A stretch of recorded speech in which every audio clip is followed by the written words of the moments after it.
الحمد للہ ذی الجلالہ والصلاة والسلام على صاحب الرسالہ وعلى آلہ وأصحابہ ومجتہدی ملتہ اولی الایدی والابصار والنبالہ اما بعد فاعوذ باللہ من الشیطان الرجیم بسم اللہ الرحمن الرحیم یا ایہا الذین آمنوا اتقوا اللہ وکونوا مع الصادقین صدق اللہ مولانا العظیم وبلغنا رسوله النبی الامین الحبیب الکریم ونحن على ذلك لمن الشاہدین والشاکرین والحمد للہ رب العالمین سنیم من نعرے اللہ اکبر میزنم دم زبو بکر و عمر عثمان و حیدر میزنم قادریم نعرے یا غوث اعظم میزنم دم ز شیخ احمد رضا خان قطب عالم میزنم رضویم من نعرے یا اعلی حضرت میزنم دم ز شیخ حشمت علی خان قطب عالم میزنم.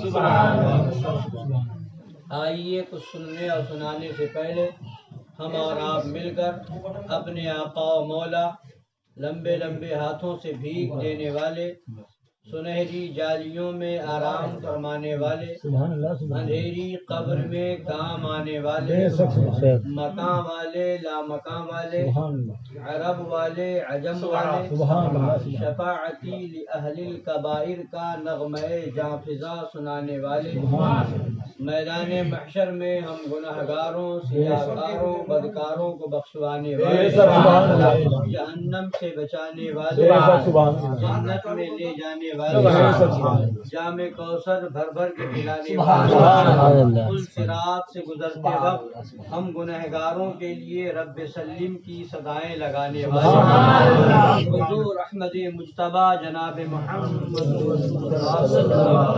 ارواحنا فداہ صلی اللہ تعالی علیہ وعلی آلہ وسلم کی بارگاہ عرش پناہ میں درود پاک کا نذران محبت پیش کریں.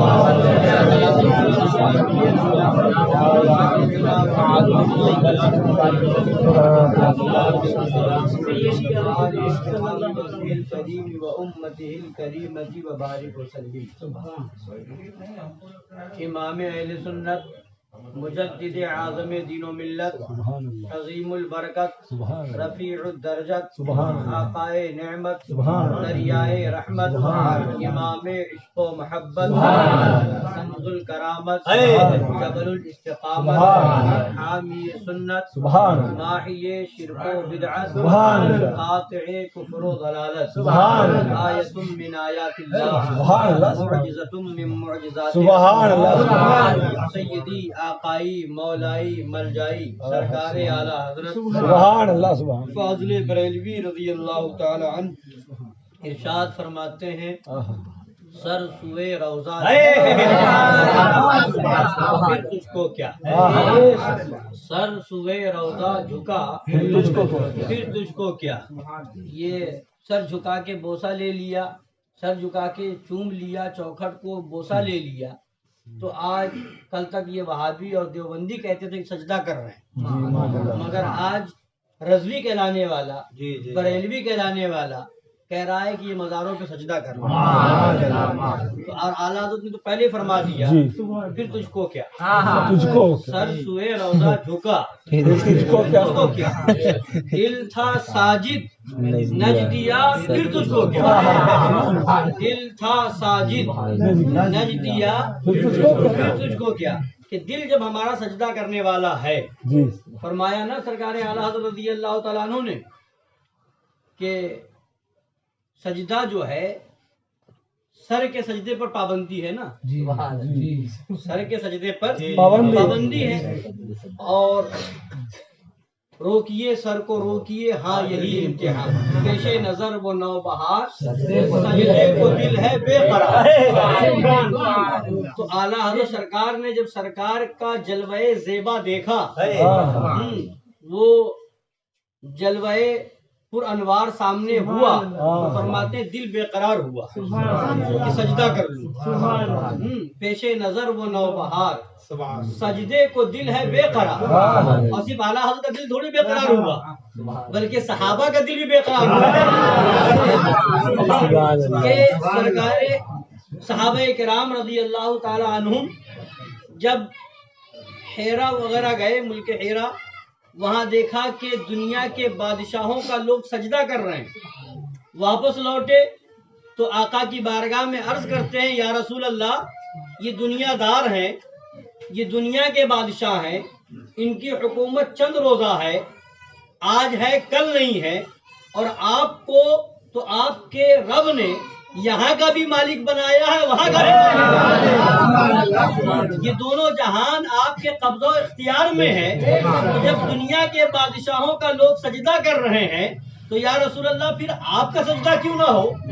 آپ تو زیادہ اس کے مستحق ہیں کہ ہم آپ کا سجدہ کریں۔ تو صحابہ کا دل بے قرار ہوا، تو آقا صلی اللہ علیہ وسلم نے منع فرما دیا، پابندی لگا دی، اور فرمایا کیا تم میری قبر کے پاس، مزار کے پاس سے گزرو گے سجدہ کرو گے؟ تو آقا دو عالم صلی اللہ علیہ وسلم جب سوال فرمایا تو صحابہ کرام نے کہا نہیں یا رسول اللہ۔ تو نبی نے فرمایا تھا اب بھی نہیں کر سکتے۔ اور اسی حدیث کو لے کر کے مولوی اسماعیل دہلوی خبیث نے یہیں سے مطلب گڑھا اور کہتا ہے کہ اس سے بات سمجھ میں آئی معاذ اللہ کہ نبی یہ فرما رہے ہیں کہ میں بھی ایک دن مر کر مٹی میں ملنے والا ہوں۔ حالانکہ اس حدیث سے کہیں دور دور تک اس کا مطلب نہیں نکلتا، مگر اس نے زبردستی یہ مطلب نکالنے کی کوشش کی معاذ اللہ۔ تو بتانا یہ کہ صحابہ کرام نے بھی اجازت چاہی تھی، ان کا بھی دل بے قرار ہوا تھا کہ آقا کا سجدہ کریں، آقا کا سجدہ کیا جائے، مگر ہمارے اور آپ کے آقا صلی اللہ علیہ وسلم نے پابندی لگا دی، سجدہ نہیں کر سکتے۔ تو یہ سر کے سجدے پر پابندی لگا دی تھی نا، تو اعلیٰ حضرت فرماتے ہیں پیش نظر وہ نوبہار، سجدے کو دل ہے بے قرار، روکیے سر کو روکیے، ہاں یہی امتحان، روکیے سر کو روکیے، ہاں یہی امتحان ہے۔ اور دوسری جگہ فرماتے ہیں اچھا وہ سجدہ کیجئے کہ دل کو خبر نہ، سر کو خبر نہ، اچھا وہ سجدہ کیجئے کہ سر کو خبر نہ، تو دل کا سجدہ کیا۔ تو فرماتے ہیں کہ سر سوئے روضہ جھکا پھر تجھ کو کیا، دل تھا ساجد نج دیا پھر تجھ کو کیا۔ اور فرماتے ہیں بیٹھتے اٹھتے مدد کے، بیٹھتے اٹھتے، ان وہابیوں نے کہا تھا کہ غیر اللہ سے مدد مانگنا شرک ہے معاذ اللہ، مدد کے لیے پکارنا شرک ہے معاذ اللہ رب العالمین۔ ان دیوبندیوں نے یہ بولی دی تھی، ان لوگوں نے یہ پابندی لگائی تھی، بزرگوں کے نام پر بزرگوں کو پکارنا، یا رسول اللہ کہنا سرکار کو، یا غوث کہنا، یا علی مشکل کشا کہنا، یا خواجہ کہنا، ان پر پابندی ان دیوبندیوں نے لگائی تھی۔ اور آج اس زمانے میں مولوی تطہیر کہتا ہے کہ نماز کے بعد جو دعا مانگتے ہیں اس میں یہ غوث پاک کے نام پر، خواجہ غریب نواز کے نام پر، یا سرکار کے نام پر جو شعر پڑھا جاتا ہے مدد کے لیے، یا رسول اللہ انظر حالنا یا حبیب اللہ اسمع قالنا، یہ شعر نہیں پڑھنا چاہیے۔ مگر سرکار اعلیٰ کیا فرماتے ہیں، مدد کے واسطے بیٹھتے اٹھتے مدد کے واسطے، بیٹھتے اٹھتے مدد کے واسطے، یا رسول اللہ کہا پھر تجھ کو کیا، یا رسول اللہ کہا پھر تجھ کو کیا۔ اور فرماتے ہیں یا عبادی کہہ کے ہم کو شاہ نے، یا عبادی کہہ کے ہم کو شاہ نے اپنا بندہ کر لیا پھر تجھ کو کیا۔ قرآن پاک میں اللہ تبارک تعالیٰ نے حکم دیا، اللہ فرماتا اپنے محبوب سے قل یا عبادی الذین اسرفوا علی انفسہم لا تقنطوا من رحمت اللہ، اے محبوب آپ فرما دیجئے، کیا فرمائیے، یا عبادی الذین اسرفوا علی انفسہم، یعنی خدا حکم دے رہا ہے اپنے محبوب کو کہ اے میرے محبوب آپ اپنی امت کے لوگوں کو پکاریں، کس لفظ سے پکاریں، یا امتی کہہ کے نہیں، یا ایھا الناس کہہ کے نہیں، یا ایھا الانسان کہہ کر کے نہیں، یا عباد اللہ کہہ کر کے نہیں، یا عبادی، اے میرے بندو۔ اب پوچھو ان وہابیوں سے، ان دیوبندیوں سے جو اپنی کتابوں میں شرک و کفر کا فتویٰ لگاتے ہیں کہ عبد النبی نام رکھنا، عبد الرسول نام رکھنا، عبد المصطفیٰ نام رکھنا یہ شرک ہے، عبداللہ، عبد الرحمن، عبد الرحیم، عبد الکریم نام رکھا جائے تو ٹھیک ہے، عبد الرسول، عبد النبی، عبد المصطفیٰ نام رکھنا شرک ہو گیا کہ عبد کا معنی بندہ، بندہ تو خدا کا ہوتا ہے، یہ نبی کا بندہ کیسے؟ تو ہم سے نہ پوچھو، قرآن سے پوچھو۔ اگر یہ شرک ہے، اگر یہ شرک ہے تو کیا خدا شرک کا حکم دے رہا ہے؟ کیا قرآن میں شرک کا حکم دیا گیا ہے؟ اور نبی نے ہمیں پکارا کیا کہہ کر کے؟ یا عبادی، اے میرے بندو، اے میرے بندو۔ نبی نے ہمیں اپنا بندہ کہہ کر کے پکارا ہے، خدا نے پکارنے کا حکم دیا ہے۔ تو اب اعلیٰ حضرت فرماتے ہیں یا عبادی کہہ کے ہم کو شاہ نے اپنا بندہ کر لیا، پھر تجھ کو کیا؟ اپنا بندہ کر لیا، پھر تجھ کو کیا؟ تو یا خطاب کے لیے ہے، یا پکارا جا رہا ہے، خطاب ہے کہ اے میرے بندو، تو لفظ یا سے خطاب ہے، پکارا جا رہا کس سے؟ تو اب یا عبادی تو اب کوئی کہہ سکتا ہے تو یہ تو ساری امت کو کہا گیا ہے، ساری امت کو پکارا گیا۔ تو اعلیٰ فرماتے نہیں، دیو کے بندوں سے کب ہے یہ خطاب؟ یہ خطاب جو ہے وفاداروں سے ہے، جو واقعی نبی کے غلام ہیں ان سے ہے۔ جو دیو کا بندہ ہو گیا، بندے مصطفیٰ نہ ہو کر کے بندے دیو ہو گیا تو اس سے یہ خطاب نہیں ہے۔ دیو کے بندوں سے کب ہے یہ خطاب؟ ارے تو نہ ان کا ہے نہ تھا، پھر تجھ کو کیا؟ تو نہ ان کا ہے نہ تھا، پھر تجھ کو کیا؟ اب سرکار مظہر اعلیٰ حضرت کی بات یاد آئی، آتے ہیں تشریف لے گئے خطاب فرمانے کے لیے اعظم گڑھ مبارک پور، تو فرمایا، پہلے تو پوری تفصیل سے سمجھایا کہ عبد عربی لفظ ہے، عبد کا معنی اگر یہ عبادت سے ہے تو بمعنی عابد، عبادت کرنے والا عبد، یہ خدا کی طرف نسبت کی جائے گی۔ اور ایک عبد غلام کو بھی بولا جاتا ہے، عبد معنی غلام، تو یہ اس معنی کر ہم نبی کے غلام ہیں، نبی کے عبد ہیں، نبی کے بندے۔ اور بندہ یہ فارسی لفظ ہے، بندہ خدا کا، بندہ اگر نسبت خدا کی طرف ہے تو خدا کی عبادت کرنے والا، خدا کا بندہ، اور بندہ کا معنی غلام بھی ہے فارسی میں، تو بندہ فارسی ہے، عبد عربی ہے، دونوں کا معنی غلام ہوتا ہے۔ تو فرماتے ہیں سرکار مظہر اعلیٰ حضرت تقریر فرمائی کہ جو صرف خدا کا بندہ ہوگا وہ جہنمی ہوگا۔ فرمایا کہ بتاؤ ابو جہل خدا کا بندہ تھا کہ نہیں؟ جنتی ہے کہ جہنمی؟ ابو لہب خدا کا بندہ تھا کہ نہیں؟ جنتی ہے کہ جہنمی؟ فرعون خدا کا بندہ تھا کہ نہیں؟ جنتی ہے کہ جہنمی؟ اور عتبہ شیبہ خدا کے بندے تھے کہ نہیں؟ جنتی ہے کہ جہنمی؟ تو ان لوگوں، وہ سب خدا کے بندے صرف تھے تو سب جہنمی، اور جو نبی کے غلام بن کر کے خدا کے بندے ہوئے، پہلے عبد مصطفیٰ بنے پھر خدا کے بندے بنے، تو وہ جنتی ہے۔ یعنی خدا کا بندہ بنو مگر نبی کی غلامی کا پٹا ڈال کر کے بنو، تب تو جنتی ہے۔ عبد مصطفیٰ بن کر کے عبد خدا بنو گے تو جنتی ہوگے۔ صحابہ کرام یہ نبی کے غلام بنے پھر خدا تک پہنچے۔ اعلیٰ حضرت نے فرمایا بخدا خدا کا یہی ہے، نہیں اور کوئی مفر مقر جو وہاں سے ہو یہی آ کے ہو، جو یہاں نہیں تو وہاں نہیں۔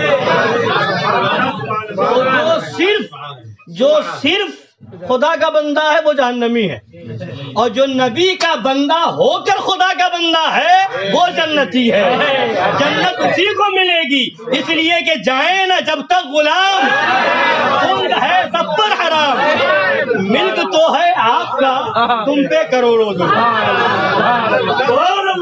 تو یا عبادی کہہ کے ہم کو شاہ نے اپنا بندہ کر لیا، پھر تجھ کو کیا؟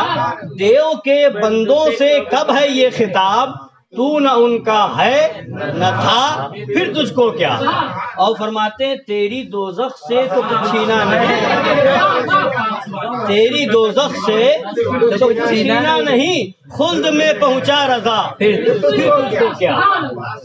اور دیو کے بندوں سے ہم کو کیا غرض، دیو کے بندوں سے ہم کو کیا غرض، ہم ہیں عبد المصطفیٰ، پھر تجھ کو کیا؟ ہم ہیں عبد المصطفیٰ، پھر تجھ کو کیا؟ درود پاک پڑھیں، اللہم صلی علی سیدنا و نبینا و شفیعنا و حبیبنا مولانا سید وآلہ الکرام و ابنہ الکریم و امتہ الکریمۃ و بارک وسلم۔ تو یہ ہے سرکار اعلیٰ حضرت امام اہل سنت فاضل بریلوی رضی اللہ تعالی عنہ کا تیور اور طریقہ۔ مگر آج رضویت اور بریلویت کا لبادہ اوڑھ کر کے اپنے آپ کو اعلیٰ حضرت کا ماننے والا بتا کر کے، اعلیٰ حضرت کا چاہنے والا بتا کر کے مشن اعلیٰ حضرت سے دور کرنے کی کوشش کی جا رہی ہے، اور کتب رضا سے دور کرنے کی کوشش کی جا رہی ہے۔ معاذ اللہ رب العالمین، اللہ تعالیٰ تمام فتنوں سے ہم سب کی حفاظت فرمائے۔ اور ہر زمانے میں فتنے پیدا ہوئے، ہر زمانے میں کوئی نہ کوئی فرقہ پیدا ہوتا آیا، مگر ہر زمانے میں ہمارے بزرگوں نے، علماء حق نے اپنی جان، اپنی عزت، اپنی آبرو، اپنا خاندان، ان سب چیزوں میں سے کسی کی فکر نہ کی، اور سارے اٹھنے والے فتنوں کو بے نقاب کیا۔ اسلام بہت آسانی سے ہم تک نہیں آیا ہے۔ جب آپ تاریخ کا جائزہ لیں، جنگ بدر ہوئی ہے، صحابہ کرام نے اپنی جانوں کی قربانیاں پیش کی ہیں تو اسلام ہم تک آیا ہے۔ جنگ احد ہوئی ہے، صحابہ کرام میدان جنگ میں آ کر کے انہوں نے اپنا خون بہایا ہے تو اسلام ہم تک آیا ہے۔ جنگ کربلا ہوئی ہے اور خاندان رسول شہید ہوا ہے تو اسلام کی حفاظت ہوئی ہے۔ تاریخ آگے بڑھی، خلق قرآن کا مسئلہ ہوا تو حضرت امام احمد بن حنبل رضی اللہ تعالی عنہ نے کوڑے کھائے ہیں تو اسلام ہم تک آیا ہے۔ اسی ہندوستان کی سرزمین پر حضرت سیدنا سرکار مجدد الف ثانی رضی اللہ تعالی عنہ کو جیل میں بند کیا گیا ہے تو اسلام آگے بڑھا ہے۔ حضرت علامہ فضل حق خیر آبادی کو کالا پانی کی سزا ہوئی ہے تو اسلام ہم تک پہنچا ہے۔ تو ان بزرگوں نے مصیبتیں جھیلی ہیں، پریشانیاں جھیلی ہیں تو اسلام ہم تک آیا ہے۔ تبھی تو مظہر اعلیٰ حضرت شیر بیش اہل سنت نے درد بھرے انداز میں ارشاد فرمایا، وہی گلشن صحابہ نے جسے خونوں سے سینچا تھا، وہی گلشن صحابہ نے جسے خونوں سے سینچا تھا، اجاڑا جا رہا ہے اب تو اے ابرے سخاوت۔ وہ دین پاک جس پر کربلا میں تم ہوئے قرباں، مٹایا جا رہا ہے اے شہید کربلا اٹھیے۔ وہی اسلام جس کو آپ نے تھا زندہ فرمایا، تمہارے سونے سے پھر سو گیا غوث الورا۔ اور جب آگے زمانہ بڑھا، اس ہندوستان کی سرزمین پر ہمارے بزرگوں نے اسلام کو پھیلایا۔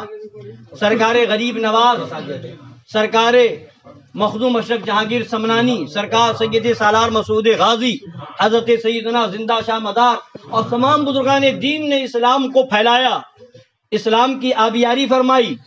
اور جب ہر طرف سے حملہ ہونے لگا 14ویں صدی کے اندر، تو آج ہم اور آپ یا اور بھی دنیا میں لوگ جگہ جگہ اعلیٰ حضرت کا نام لیا جا رہا ہے۔ کس وجہ سے؟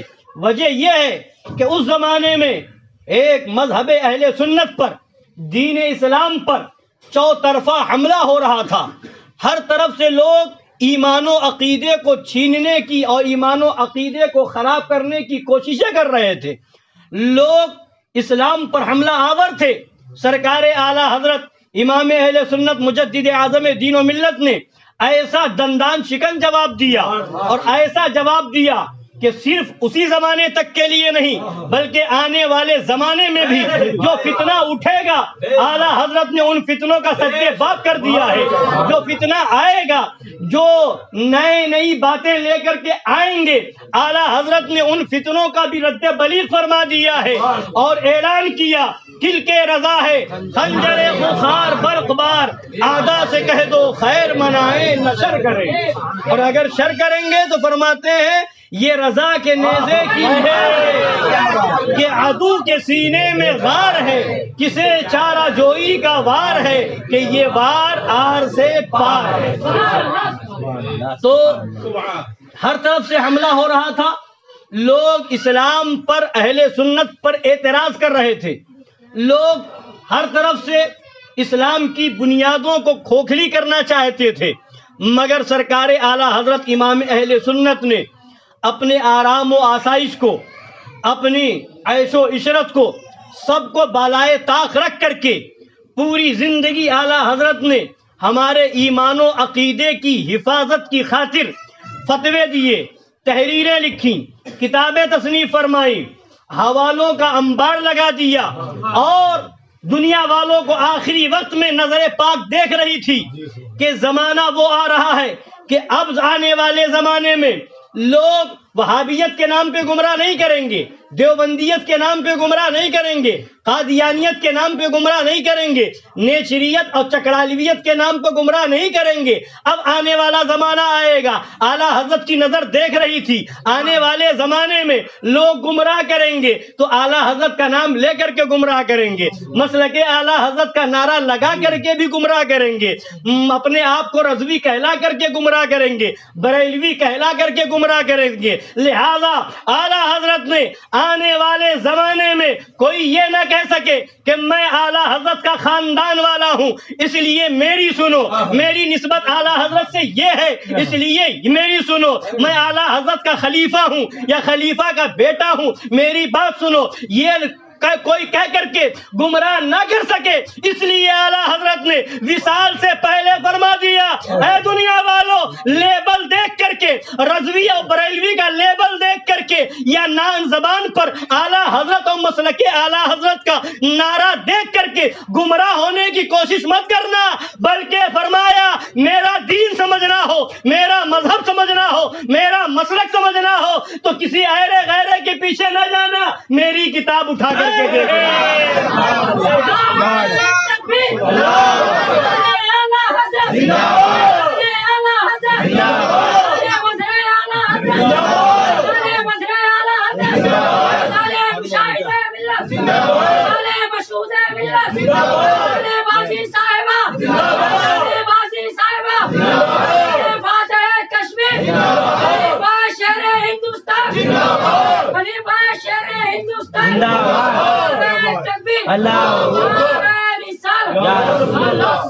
اس لیے فرما دیا کہ میرا دین اور میرا مذہب میری کتابوں سے ظاہر ہے.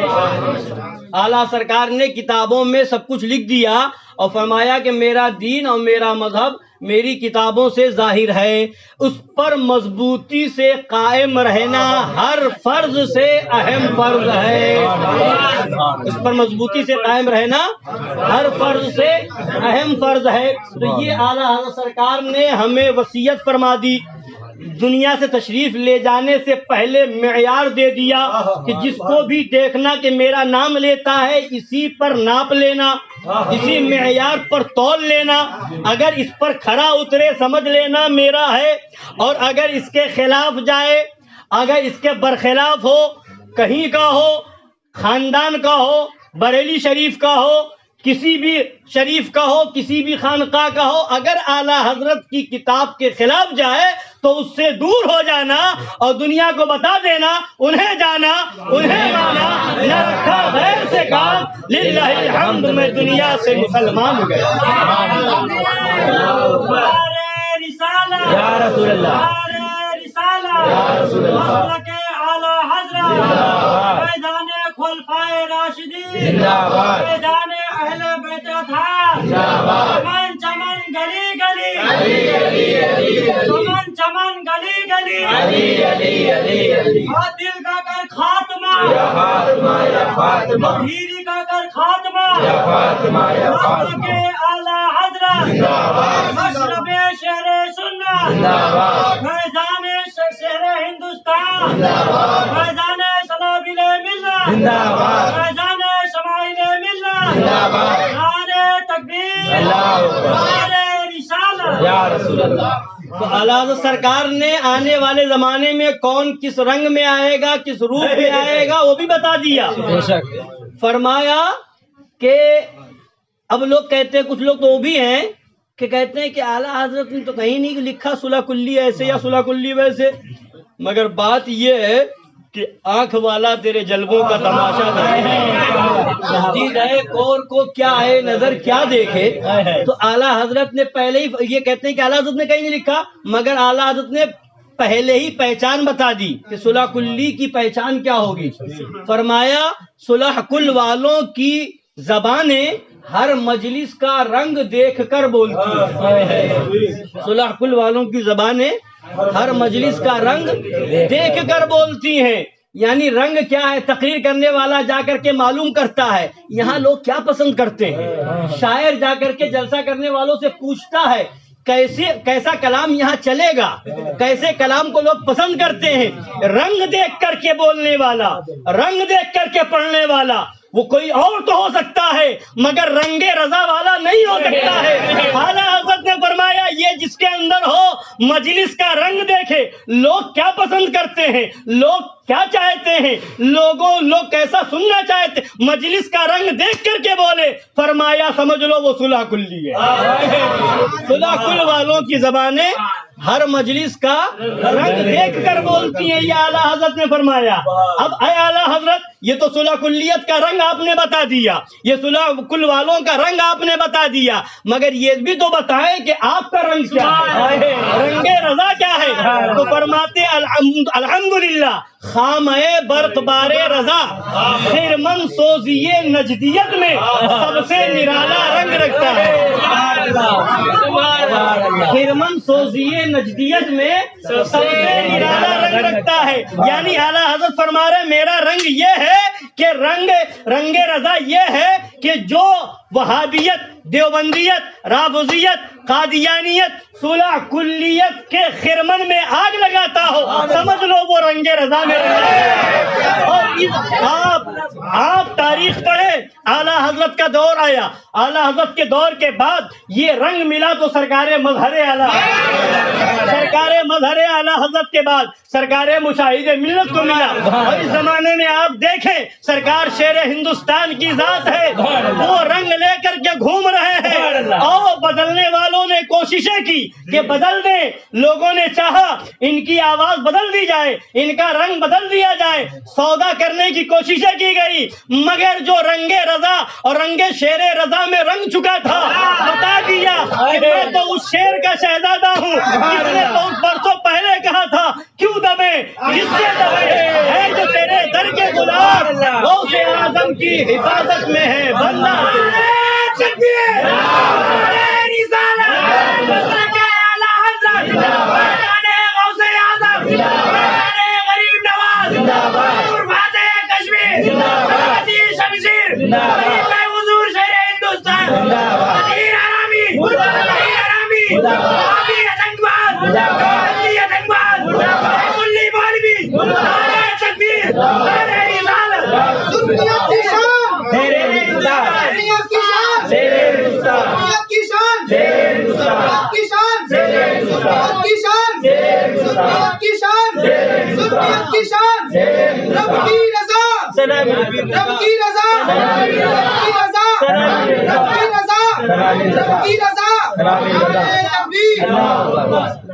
تو اب اعلیٰ سرکار نے فرمایا صلح کل والوں کی زبانیں ہر مجلس کا رنگ دیکھ کر بولتی ہیں. تو صلح کلی کی کا رنگ تو بدلے گا مگر جو اعلیٰ حضرت والا ہوگا اس کا رنگ نہیں بدلے گا. یہی وجہ ہے کہ آپ اٹھائیں سرکار شیر ہندوستان کے خطاب کو سنیں، آج کی تقریر سنیں، 10 سال پہلے کی سنیں، 20 سال پہلے کی سنیں، 30 سال پہلے کی سنیں، 40 سال پہلے کی سنیں. جو اس وقت رنگ تھا وہی رنگ تھا وہی رنگ آج ہے. رنگ کبھی نہیں بدلا بلکہ جو دامن میں آ گیا اس